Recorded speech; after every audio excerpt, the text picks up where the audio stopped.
Lagi tayong nag-uusap kung kailan yung tanghalian ko na, ganyan. Yun ang laging nag-uusap tayo kung kailan laging kumakain. Kaya marami nagsasabi dyan, parang hindi ka papayat.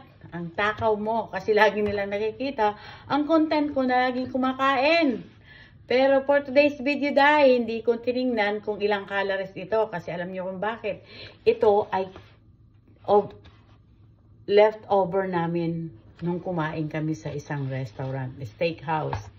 So, yung in-order ng mga apo ko, mac and cheese. Hindi nila inubos. Hindi naubos kasi ang laki ng order. Maliit lang kumain yun. Pero ang mac and cheese nila, the best.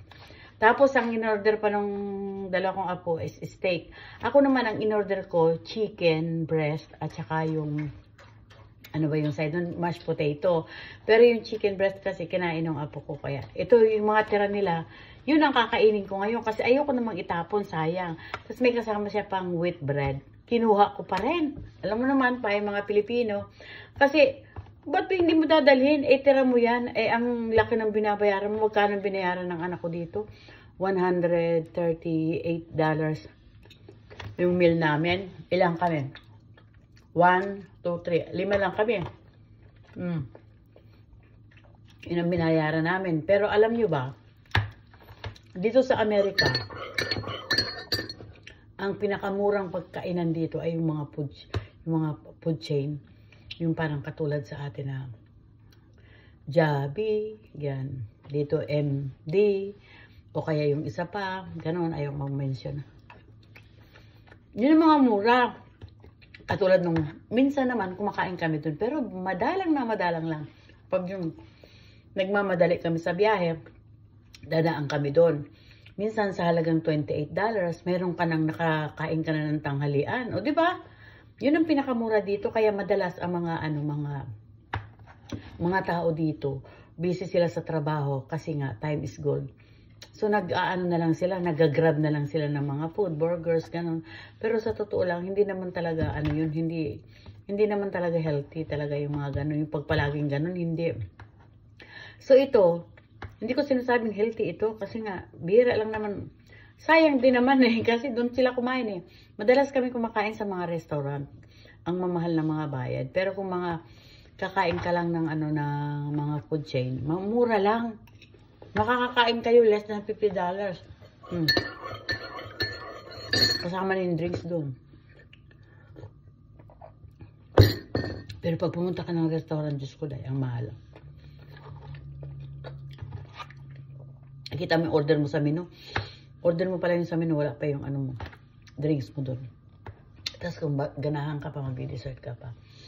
Kaya masarap kumain sa mga eat all you can din. Pero ayokong kumain sa eat all you can na ang mahal-mahal.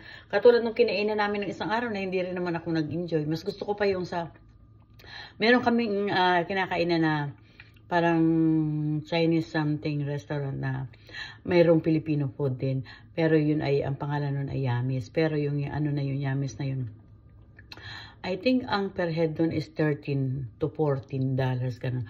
Kain mo na lahat. Nakakain ako ng saging na sabadon, ng mga parang, ano ba yun? Basta lahat nakakain ko, may pansit din sila. Mura lang yun. Kasi per head ng bayad mo doon. Tapos, ang mga bata, less ang bayad. Pero yung kakain ako dun sa kakamahal-mahal na yun, Diyos ko Lord. Parang, pagkatapos mong kumain, bukod sa mahal mo na yung kinain mo, may mga service charge pa. Sobrang sarap nito. Sa lahat yata ng restaurant na kinainan namin, itong kinainan namin na ito, steakhouse na to. First time namin dun lahat. Kasi kabubukas lang 2 weeks. Lahat masarap. Yung steak nila, hindi chewy. Yung mac and cheese nila, the best. Tapos yung mga in-order ng anak ko, yung in-order ko din. Ang sarap na lasa, yung chicken tender nila, hindi siya masapal, hindi siya masarap. Kaya worth it. May mga kinakain lang kang worth it. Pero yung ganitong pagkain, kakain lang ako nito mga once a week o once in 2 weeks. Hindi ko to gamay Dahil mo, hindi ko pa to maubos Mas gusto ko pang magluto. Magluluto sana akong sinigang na isda. Kaso, nakita ko to, wala na naman to pupuntahan. sabihin ng anak ko, itapon mo na yan, ma. Sayang. Naman ang mga matatanda, nangihinayang. Mahahaba na ng kwento natin, oh. Umabot na ng 5 minutes. Thank you for watching, guys. Have a good day. Happy Tuesday. Bye. Hindi ko na mauubos ito.